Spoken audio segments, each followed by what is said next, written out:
სტრატეგია აღმაშენებლის ლიდერს ბორკილები პარტიის ოფისში. სამართალდამცავებმა მას შემდეგ დაადეს, რაც საგამოძიებო კომისიის მოთხოვნის შეუსრულებლობის საქმეზე. სასამართლომ მას გამამტყუნებელი განაჩენი გამოუტანა და პატიმრობა შეუფერდა. გიორგი ვაშაძე 7 თვეას სასჯელს რუსთავის მე-12 პენიტენციურ დაწესებულებაში მოიხდის.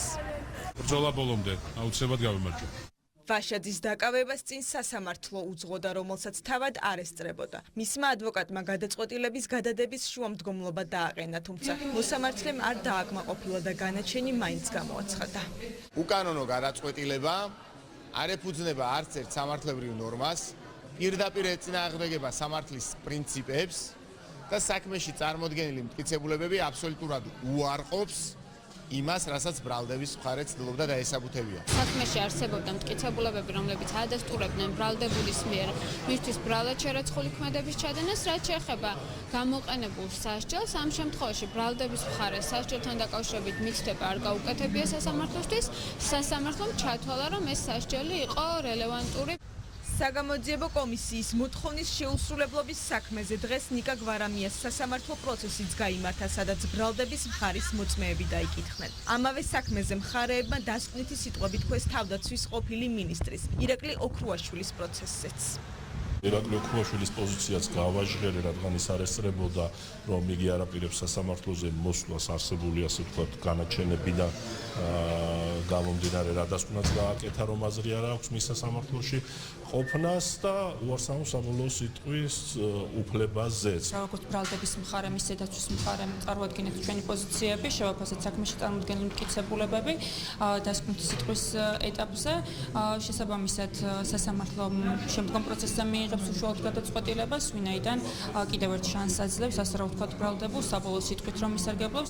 საგამოძიებო კომისიის მოთხოვნის შეუსრულებლობა რომ დასჯადია და კანონის წინაშე რომ ყველა თანასწორია, მართველი გუნდიდან ოპონენტებს კიდევ ერთხელ შეახსენეს. ოპოზიცია კი სამართლებრივ გადაწყვეტილებებს მაინც პოლიტიკურ დევნად აფასებს. ის რაც ამ ქვეყანაში ხდება, რომ პოლიტპატიმრობს ყოველდღიურად ემატება, კიდევ ერთი ნათელი დადასტურება იმისი, რა რეალობაში გვიწევს დღეს ბრძოლა და რა რეალობაში გვიწევს ცხოვრება. ჩვენ ხედავთ ყოველდღიურად, როგორ ახდენს რეჟიმი პოლიტიკურ ანგარიშწორებას და პოლიტიკურ დევნას ოპოზიციურ ფლანგზე. პოლიტიკოსის სტატუსი ან ნებისმიერი რაიმე საქმიანობის სტატუსი ვერ იქნება წამახალისებელი კანონდარღვევად, ხო? პირიქით, როდესაც საუბარია პოლიტიკოსებზე, ჩვენ უფრო მეტი პასუხისმგებლობა გვაქვს საზოგადოების წინაშე და კანონის დარღვევა, ვფიქრობ, არავის არ უნდა ეპატიოს და ყველა თანასწორუფლებიანი უნდა იყოს კანონის წინაშე. ვერ იქნება ინდულგენცია კონკრეტულად ადამიანს პოლიტიკოს უწოდებენ თუ არ უწოდებენ. კანონმდებლობაში 1999 წლიდან სისხლის სამართლის კოდექსი წერია, რომ საგამოძიებო კომისიის კანონიერი მოთხოვნის შეუსრულებლობა ისჯება სისხლის სამართლის წესით. არ მოვიდნენ, ფაქტია, რომ არ მოვიდნენ. ამავდროულად მეორე ფაქტია, რომ ეს არის სისხლის სამართლის წესით დასჯადი ქმედება.